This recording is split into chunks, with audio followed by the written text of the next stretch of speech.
कुठले काम हाती घेणार आहेत त्याचा लेखाजोखा आणि एक संकल्पपत्र या ठिकाणी आम्ही तयार केलेलं आहे पार्टीच्या वतीने। ते आज आपल्या समोर आम्ही प्रसिद्ध करत आहोत। माननीय खासदार बजरंग बाप्पा सोनवणे यांच्या हस्ते ते करायचं होतं, पण बाप्पा म्हणले की मला यायला उशीर होणार आहे, 4 वाजणार आहे आणि आज 4 वाजता त्यांचा दौरा या शहरामध्ये सुरू होणार आहे। आणि आता निवडणुकीचा शेवटचा टप्पा या ठिकाणी सुरू झालेला आहे। आज सर्व उमेदवारांना निवडणूक अधिकाऱ्यांच्या मार्फत चिन्हाचं वाटप झालेलं आहे आणि चिन्हाचं वाटप झाल्यानंतर लागलीच या ठिकाणी पत्रकार परिषद घेऊन आणि त्याचबरोबर आज वकील साहेबांनी सांगितल्याप्रमाणे आज भारतीय संविधान दिन आहे आणि आम्ही या संविधान दिनाच्या निमित्तानं आपल्या देशाची, राज्याची आणि आपल्या या किल्ले धारू शहराची लोकशाही बळकट करण्याकरता आपण सर्वजण या ठिकाणी उपस्थित आहोत। हे सांगायचं म्हणजे लोकशाही पूर्वीच आपली खूप बळकट आहे, परंतु या लोकशाहीमध्ये काम करत असताना या राज्यामध्ये राज्यातील नगर परिषदेच्या निवडणुकीला आणि महानगरपालिकेच्या निवडणुकीच्या अनुषंगाने आज आपल्या या बीड जिल्ह्यातील ऐतिहासिक अशा किल्ले धारू शहराच्या नगर परिषदेची निवडणूक ही निवडणूक माझ्या दृष्टीने मी फार महत्त्वपूर्ण निवडणूक समजतो। या महत्त्वपूर्ण निवडणुकीच्या करिता मला या राष्ट्रवादी काँग्रेस पार्टी पवार साहेबांच्या पक्षाने मला नगराध्यक्ष पदाची उमेदवारी दिलेली आहे आणि गेल्या 2 महिन्यापासून सबंध शहरामध्ये पक्षाचा प्रमुख या नात्यानं या शहरामध्ये प्रत्येक 10 प्रभागामध्ये जाऊन मी प्रत्येक नागरिकांशी संवाद साधलेला आहे।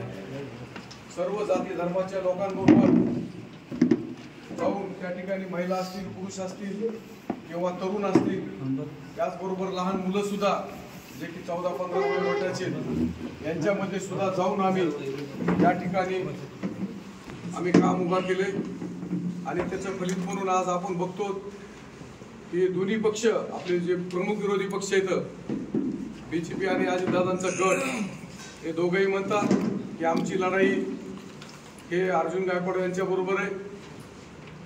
त्याचं कारण असं या की मागच्या 2011ला नगर परिषदेच्या निवडणुका झाल्या। त्या निवडणुकीमध्ये मी माझ्या भागामधून 5 नगरसेवक निवडून आणण्याचं काम केलं होतं आणि कसबा विभागामधून 5 नगरसेवक या ठिकाणी निवडून आले होते आणि त्याही वेळेस राष्ट्रवादी काँग्रेस पार्टीचे 10 नगरसेवक निवडून आले होते आणि त्यामध्ये नगराध्यक्ष म्हणून काम करण्याची संधी मला मिळाली होती। त्या संधीचं सोनं करून आम्ही या धारू शहरामध्ये अनेक योजना आणल्या, त्या कार्यान्वित केल्या। आज जी 2011 सालची धारू शहराची वाईट परिस्थिती होती, त्यावेळेसही महिना दीड महिना धारू शहरामध्ये प्यायला पाणी येत नव्हतं, सगळीकडे घाणीचं साम्राज्य होतं, नाल्या काढल्या जात नव्हत्या, रस्ते नव्हते आणि धारू शहरामध्ये कुठेही विकास कामाचं असं भरीव असं काम नव्हतं। नंतरच्या काळामध्ये मला जे 17-18 महिने काम करण्याचा योग आला, त्यामध्ये या शहरामध्ये आपल्या कुंडलिका धरणानं आताची सगळी चर्चित जी पाईपलाईन आहे, कुणी म्हणते मी केली, प्रत्येक जण म्हणते मी केली, ज्याला त्या योजनेचं नाव माहीत नाही, योजना कोण्या धरणावर येते ती माहीत नाही, त्या योजनेमध्ये किती पाईप आहे, त्या पाईपलाईनची जर लांबी विचारली आता जे समोर 2 नगराध्यक्ष पदाचे उमेदवार विरोधी पक्षाचे, तर त्या पाईपलाईनची त्यांना लांबी सांगता येणार नाही। पाईपलाईनची प्रशासकीय मान्यता 2012ला 12-13ला किती रुपयाची होती ते सांगता येणार नाही। त्याचबरोबर त्यावेळेस किती काम झालं, आता किती काम झालं आणि आता नंतर ही योजना जवळपास 65 कोटीपर्यंत कशी गेली हे फार संशोधनाचा विषय या ठिकाणी आपले आमदार मोदी म्हणतात की या ठिकाणी आम्हीच विकास कामं केलेत, बाकी कुणी काही केलंच नाही, पण मी तसा मानणारा कार्यकर्ता नाहीये। या शहरामध्ये अनेक आजी माजी आमदार खासदारांनी कामं केले, तर या शहरामध्ये प्रामुख्यानं 3 मोठ्या नेत्यांचा या शहराला पुढे नेण्याचा आणि या शहरामध्ये भरघोस निधी देण्याचं काम ज्यांनी केलं त्यामध्ये आताचे विद्यमान आमदार सुद्धा आहेत। त्यामध्ये सर्वप्रथम नाव घेतलं जाईल की जयदत्त क्षीरसागर, ते या जिल्ह्याचे आपल्या या चौसाळा मतदारसंघ होता, त्या मतदारसंघाचे ते राज्यमंत्री होते, पालकमंत्री होते। आपल्या बीड जिल्हा आपल्या धारू शहराचे सुपुत्र माजी केंद्रीय राज्यमंत्री जयसिंगरावजी गायकवाड पाटील यांनी या शहरामध्ये कोट्यवधी रुपयाचा निधी दिला। या शहरामध्ये सभागृह, रस्ते, आंबोचुंडीचा रस्ता असतील, कैसबाचा रस्ता असतील, पेठेचे रस्ते असतील, त्यावेळेचे डांबरीकरणाचे कामं काकांनी केले। आणि त्याचबरोबर आताचे विद्यमान आमदार प्रकाशदादा सोळंके यांनी सुद्धा या मागच्या 5 वर्षामध्ये आणि त्याच्या अगोदरच्या काळामध्ये त्यांनी मंत्री असताना या शहरामध्ये अनेक विकास कामं केले। मी ते मान्यच करतो, मान्य करणारा मी कार्यकर्ता नाही। भले मला उद्या पक्षाने सांगितलं की तुम्ही त्यांचं नाव घेऊ नका, तरी पण मी ज्याने काम केलं त्याने काम केलं आपल्याला म्हणावं लागेल की आपली दारूची संस्कृती किल्ले दारूची आपल्या किल्ले दारू शहरामध्ये आर्य समाजचा पगडा आहे। किल्ले दारू शहरामध्ये या ठिकाणी मुस्लिम समाजांच्या वेगवेगळे धर्मगुरू इथे येऊन एक ऐक्याची आणि सामाजिकतेची शिकवण देणारं हा या ठिकाणी मुस्लिम समाज आहे। या ठिकाणी दलित समाज सुद्धा मोठ्या प्रमाणावर आहे आणि या ठिकाणच्या सगळ्या जाती धर्माचे लोक या ठिकाणी या शहरामध्ये जे की जुन्या पद्धतीने म्हणतो ते खेड्यामध्ये की गुन्ह्या गोविंदाने नांदतात, म्हणजे प्रेमळपणाने एकमेकाला विश्वासात घेऊन एकमेकांचे सुख दुःख जाणून चालणारं हे माझं किल्ले दारू शहर आहे। आणि पूर्वी आमची घोषणा होती की माझं किल्ले दारू शहर स्वच्छ शहर, सुंदर शहर, पण आता जर तसं कुणी म्हणलं तर लोक हसतील आणि हसतीलच नव्हे तर त्या माणसाच्या तोंडामध्ये शेण घालतील। कारण संबंध शहरामध्ये आपण पण सगळे या शहरामधलेच आहात। संबंध शहरामध्ये तुम्ही जर आज गेला सगळीकडे घाणीचे साम्राज्य, रस्त्याचा प्रश्न बिकट आहे। 2-2 महिने 1.5 महिने शहराला प्यायला पाणी नाहीये आणि कुठलीही योजना जी आम्ही मंजूर केलेली होती आणि नंतरच्या काळात जे कामं झाली होती कुठलीही योजना पूर्ण झालेली नाही। मुळात आजही गेल्या 25 वर्षापासून पिण्याच्या पाण्यावरच या नगर परिषदच्या निवडणुका होतात, परंतु 2011ला आम्ही निवडून आल्यानंतर संकल्प केला होता की ही पुढची जी निवडणूक होणार आहे ती पिण्याच्या पाण्यावर होऊ नये, ती विकास कामावर व्हावी फक्त। तर ती तसं न होता कुणी कोर्टामध्ये गेलं, ती योजना मंजूर प्रशासकीय मान्यता कोणाच्या काळात झाली। मी तर नगराध्यक्ष झालो 8 दिवसामध्ये सर्वसाधारण सभेमध्ये प्रामुख्याने आम्ही 11 विषय घेतले होते। त्याच्यामध्ये पहिला विषय होता की कुंडलिका धरणावरून कायमस्वरूपी पाणी पुरवठा योजना, किल्ले दारू शहराची हद्दवाढ करणे, किल्ले दारू शहरामध्ये छत्रपती शिवाजी महाराजांचा अश्वरूढ पुतळा बसवणे, डॉक्टर बाबासाहेब आंबेडकरांचा पुतळा बसवणे, त्याचबरोबर या ठिकाणी विविध जाती धर्माच्या म्हणण्यापेक्षा या मराठवाड्यामध्ये आणि महाराष्ट्रामध्ये आणि या बीड जिल्ह्यामध्ये आणि किल्ले दारू शहरामध्ये ज्या महापुरुषांना इथे लोक घेऊन महापुरुषांचं नाव घेऊन आपलं जीवन जगतात, ज्या महापुरुषांचं नाव घेऊन आपण आपलं म्हणजे जीवन चारित्र्य किंवा जे आपण जीवन जगतो, ज्या महापुरुषाकडे बघून आपण त्या महापुरुषांच्या या शहरामध्ये अनेक महापुरुषांचे पुतळे व्हावे या ठिकाणच्या नागरिकाची मागणी आहे। या शहरामध्ये अनेक चौक आहेत, या शहरामध्ये रस्ते लहान आहेत, या शहरामध्ये प्रामुख्यानं गार्डन नाहीये। आम्ही नगराध्यक्ष असताना या ठिकाणी हुतात्मा स्मारक या ठिकाणी सुसज्ज असं एक चांगलं उद्यान या ठिकाणी आम्ही विकसित करण्याचं काम केलं होतं, परंतु नंतरच्या काळामध्ये त्याच्याकडे कुणीही लक्ष दिलं नाही आणि आज ते पूर्णपणे उद्ध्वस्त झालेले। त्यामुळं या शहरामध्ये जे बी विकास कामं या ठिकाणी प्रलंबित येतं, या सगळ्या आम्ही विकास कामाचा लोकांजगा घेऊन या शहराच्या नागरिकांशी चर्चा करून आज आम्ही या ठिकाणी आमचा वचननामा संकल्पनामा याच्यासाठी म्हणायचं याला की आम्ही येणाऱ्या काळामध्ये काय काम करणार आहेत त्याचा संकल्प आम्ही आज किल्ले दारू शहराच्या जनतेपुढं या ठिकाणी मी मांडत आहे। आपला जास्त वेळ न घेता यामध्ये काही प्रमुख मुद्दे वाचून लागतील चालतील का? यामध्ये पहिला प्रमुख मुद्दा आमचा आहे किल्ले दारू शहराची हद्दवाढ करण्यासाठी 2012 साली पाठवण्यात आलेल्या प्रस्ताव मार्गी लावून किल्ले दारू शहराची हद्दवाढ करण्याचा संकल्प मी या ठिकाणी जाहीर करत आहे। विषय क्रमांक 2 आमचा आहे CCTV कॅमेरे बसविणे, तो एक विषय आहे। कुंडलिका धरणावरून मंजूर असलेली व सध्या स्थितीत प्रलंबित असलेली पाईपलाईन 6 महिन्यात पूर्ण कारण शहरात उत्कृष्ट दर्जाचे काम करून सदरील पाईपलाईन कार्यान्वित करून किल्ले दारू शहरासाठी 2 दिवसाआड संपूर्ण शहराला पाणी पुरवठा सुरळीत करण्याचा संकल्प या ठिकाणी मी आज करत आहे।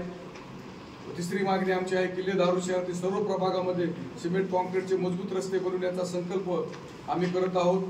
किल्ले दारू शहराच्या स्वच्छतेच्या दृष्टीने व नागरिकांच्या आरोग्याच्या दृष्टीने शहरातील सर्व नाल्याचे भूमिगत गटार अंडरग्राउंड योजना बांधकाम करून म्हणजे त्या ठिकाणी आम्ही नगर उद्यान योजनेअंतर्गत केंद्र सरकारकडे प्रस्ताव पाठवून त्यामध्ये 200 कोटीचा प्रस्ताव पाठवण्याचा आमचा संकल्प आहे आणि केंद्र सरकारकडून भूमिगत गटार योजना आणि दारू शहरामध्ये पूर्ण पाईपलाईन झाल्यानंतर पूर्ण शहरामध्ये मशीन कट रस्ते, सिमेंट कॉन्क्रीटचे रस्ते करणार आणि त्याच रस्त्यावर आता जे 15 मीटरचे जे पोल आहेत त्याच्यावर स्ट्रीट लाईट न बसवता याच योजनेअंतर्गत प्रत्येक 15 मीटरला एक आम्ही स्ट्रीट लाईट पोल बसवणार आहेत. त्याच्यावर पिवळा बल्ब, त्याच्यावर गुब्बारा बसवण्याचं काम आम्ही गुजरातच्या धर्तीवर या किल्ले धारूर शहरामध्ये या योजनेअंतर्गत आम्ही करणार आहोत. दुसरा प्रश्न, हुतात्मा स्मारक येथील बंद पडलेले उद्यान उत्कृष्टपणे विकसित करून नागरिकांसाठी खुले करण्याचा संकल्प आमचा आहे.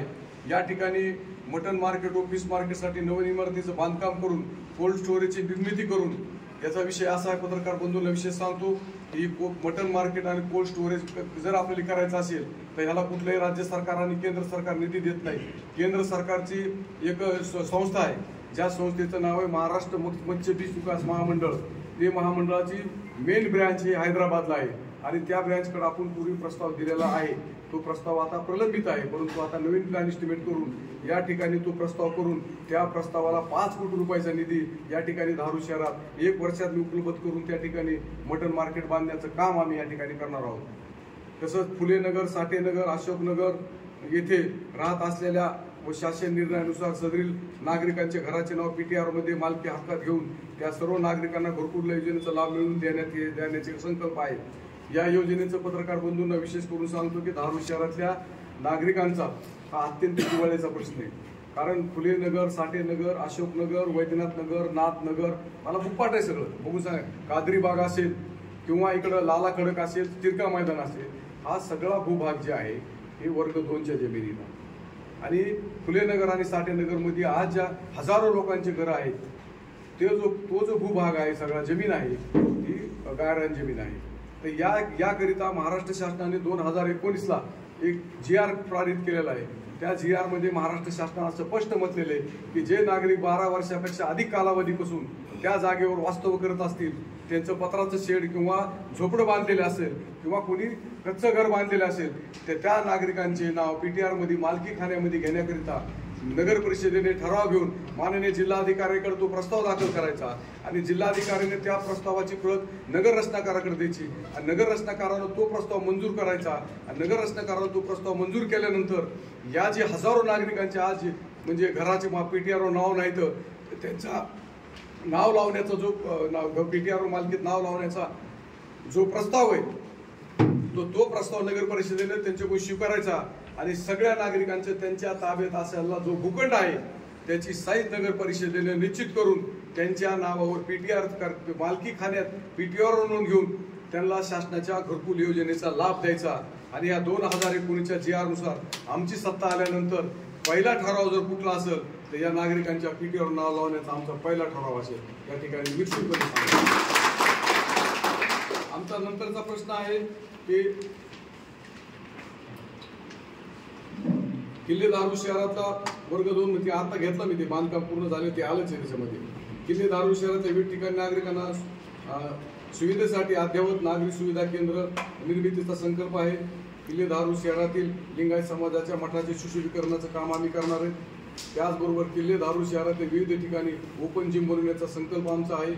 किल्ले धारूर शहरात व्यापार संकुल वर्दळीच्या ठिकाणी नगर परिषदेमध्ये वाहनतळ पार्किंगचा विषय आहे.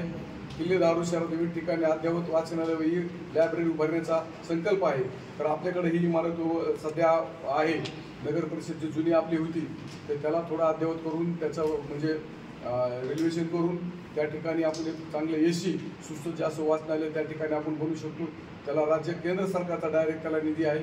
तो निधी आणून आपण त्या ठिकाणी जवळपास 2 कोटी रुपयाची एक अशी सुसज्ज अशी लायब्ररी करण्याचा आमचा संकल्प आहे. त्याच्यानंतर किल्ले धारूर शहरातील मुस्लिम समाजासाठी स्मशानभूमीचे कंपाऊंड बांधकाम करण्याचा संकल्प आहे. गेल्या 9 वर्षामध्ये शहरामध्ये कुठल्याही मुस्लिम समाजाच्या कंपाऊंड वॉलचं काम जे आहे की अल्पसंख्याक विभागामार्फत आपल्याला दरवर्षी किल्ले धारूर शहराला 25 लाख रुपये ते 20 लाखाचा निधी मिळतो. परंतु मागच्या 9 वर्षामध्ये आलेले सगळे पैसे आपले परत गेले. त्यामुळे एक कुठेही मुस्लिम समाजाच्या कंपाऊंड वॉलचं बांधकाम या ठिकाणी नगर परिषद करू शकलेली नाही. त्यामुळं तो निधी आम्ही उपलब्ध करून त्या ठिकाणी मुस्लिम समाजाच्या कंपाऊंड वॉलचं बांधकाम आम्ही करणार आहोत. दुसरा आमचा विषय आहे धारूर शहरातील हिंदू समाजासाठी स्मशानभूमी व कंपाऊंड वॉलचे बांधकाम करण्याचा संकल्प आहे. ज्या ज्या ठिकाणी स्मशानभूमीच्या जागा आहेत, काही जागा वादग्रस्त आहेत, त्या ठिकाणी तोडजोडी करून त्या ठिकाणी सुद्धा केंद्र सरकार आणि राज्य सरकारचा स्मशानभूमी उभारण्याकरता निधी मागणी केली की लगेच मिळतो. ते आम्ही त्या ठिकाणी जागेचे सगळे वाद मिटवून आणि त्या ठिकाणी स्मशानभूमीचे कंपाऊंड वॉल आणि म्हणजे काय म्हणतात अंत्यसंस्काराची दाहिनी त्या ठिकाणी तयार करण्याचं काम आम्ही करणार आहोत. तसंच किल्ले धारूर नगर परिषदेच्या कंत्राटी कर्मचाऱ्यांचा पगार नियमित करण्याबाबत आता 7 महिने झाले तर जे कंत्राटी कामगार आहेत सगळ्यांनी काम सोडून दिले. आता एक 10-12 लोक राहिले 50-60 लोकांतून, कारण त्यांचा पगारच केला जात नाही, त्यामुळे त्यांनी काम सोडून दिलेलं आहे. त्यामुळं आपल्याला ह्या विषयावर प्रामुख्याने लक्ष द्यावं लागेल आणि कंत्राटी कामगारांचं आमचा असा संकल्प आहे की आमची जर सत्ता त्या ठिकाणी नगर परिषद आली तर प्रत्येक महिन्याच्या आम्ही 2 तारखेला या ठिकाणी त्या कर्मचाऱ्यांचा आम्ही पगार देण्याचं काम करणार आहोत. किल्ले धारूर नगर परिषदेच्या किल्ले धारूर शहरातील सर्व तलावांचे संवर्धन करणे. आता हा जो प्रस्ताव होता तलाव संवर्धनाचा, तर तुम्हाला माहितीच असेल की हा प्रस्ताव आम्ही अध्यक्ष असताना हा सादर केला होता. त्याचाच परिणाम म्हणून आज जे थोडं बहुत काम म्हणजे अर्धवट काम झालेलं आहे, तर ते काम सुद्धा आम्ही करण्याचं काम या ठिकाणी कम्प्लीट काम करण्याचं आम्ही काम करणार आहोत. धारूर शहरातील शासनाच्या धोरणानुसार जागा खरेदी करून अद्यावत उद्यान व जॉगिंग पार्क बनवण्याचा संकल्प. आता हा सर्वात महत्त्वाचा ठराव आहे आपल्यासाठी थोरात साहेब. हा ठराव हा विषय असा आहे की जर नगर परिषदेला स्वतःच्या मालकीची 15-20 एकर जमीन नगर परिषदेच्या हद्दीमध्ये उपलब्ध नसेल किंवा शासनाची गायरान जमीन नगर परिषदेच्या आजूबाजूच्या सर्वे नंबरमध्ये म्हणजे 1 किलोमीटरच्या परिसरामध्ये उपलब्ध नसेल तर केंद्र सरकार आणि राज्य सरकारनं आता नगर परिषदेला एक अधिकार दिला की तुम्ही 1 किलोमीटरच्या आतमध्ये नगर परिषदेच्या म्हणजे शहराच्या कुठेही तुम्ही जमीन विकत घेऊ शकता आणि त्या ठिकाणी तुम्ही चांगल्या प्रकारचं उद्यान 15-20 एकर जमिनीमध्ये उभा करू शकता.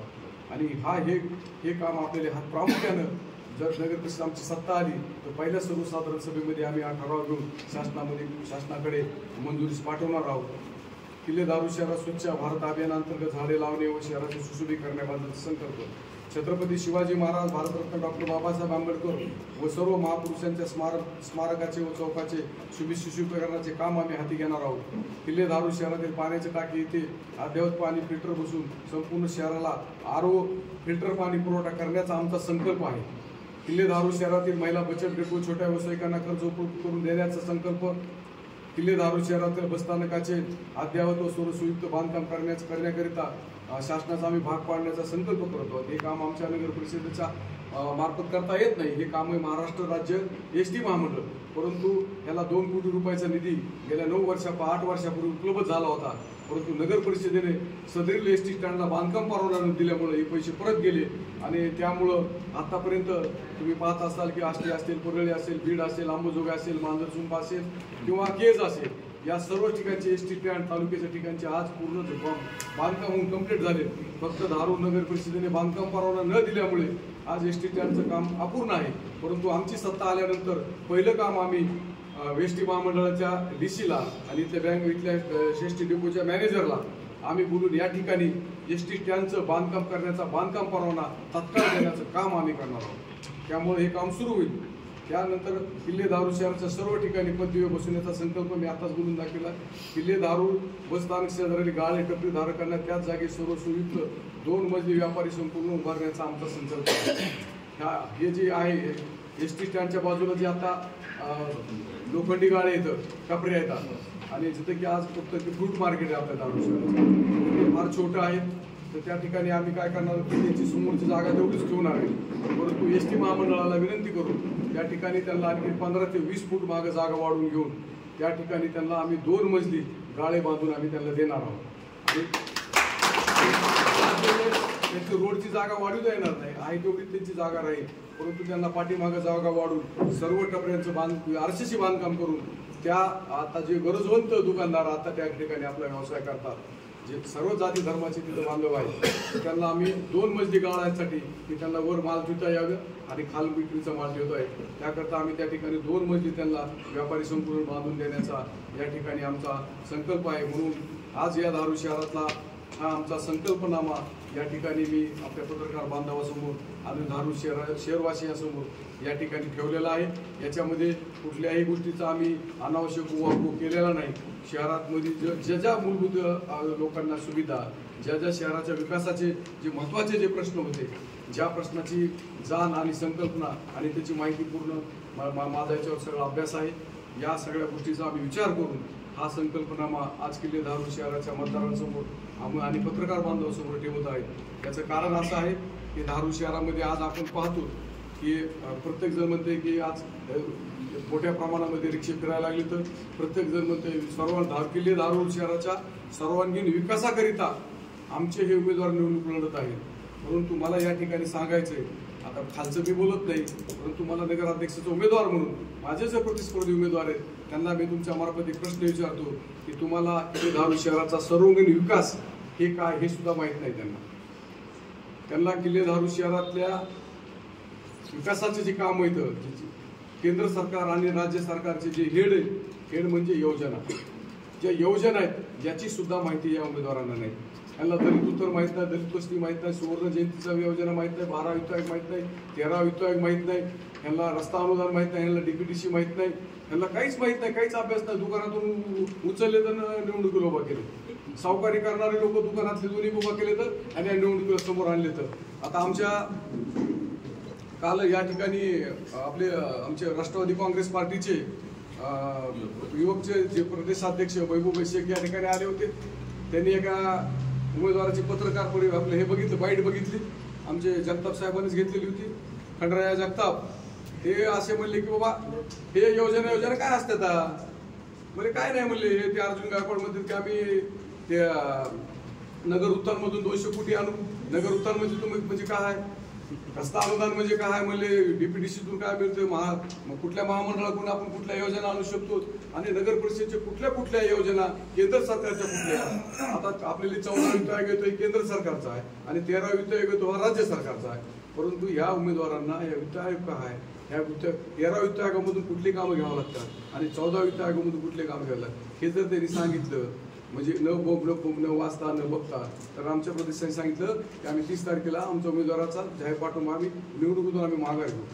परंतु मला तुमच्या माध्यमातून हे सांगायचं आहे की आता धारूर शहराच्या जनतेने चूक करू नये.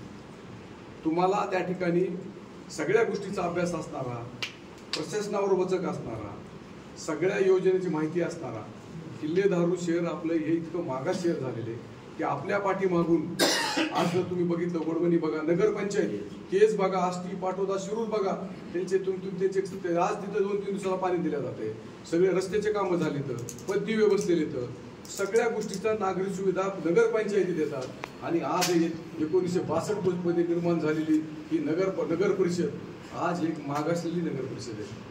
आणि हे जर तुम्हाला दूर करायचं असलं तर माझ्यासारख्या सक्षम उमेदवाराला या निवडणुकीमध्ये धारूर शहरातल्या जनतेने प्रचंड मताने विजयी करावं. 8 दिवसामध्ये किल्ले धारूरची नगर परिषद मी स्वतःसारखी सरळ करतो. आणि आता जे पाणी लोक या ठिकाणी करायले, 8 दिवसात नगराध्यक्ष झाल्यानंतर 2 दिवसाआड 2 तास एका गलीला पाणी देण्याचं काम मी करणार आहे. या शहरातल्या जनतेला तुमच्या माध्यमातून माझी कळकळीची विनंती आहे की आपली सदैव बुद्धी आपले जागेवर ठेवून सगळ्या उमेदवाराचा अभ्यास करून, कुठलाही जात पात पक्ष जवळचा नातेवाईक हे बघून आपण मतदान करू नये. या ठिकाणी सक्षम नगराध्यक्ष आपल्याला द्यावा लागेल, त्याच्याशिवाय धारूर शहराचे प्रश्न सुटणार नाही अशी आपल्या माध्यमातून मी शहरवासियांना कळकळीची विनंती करतो आणि पत्रकार परिषद संपली असं जाहीर करतो. पत्रकार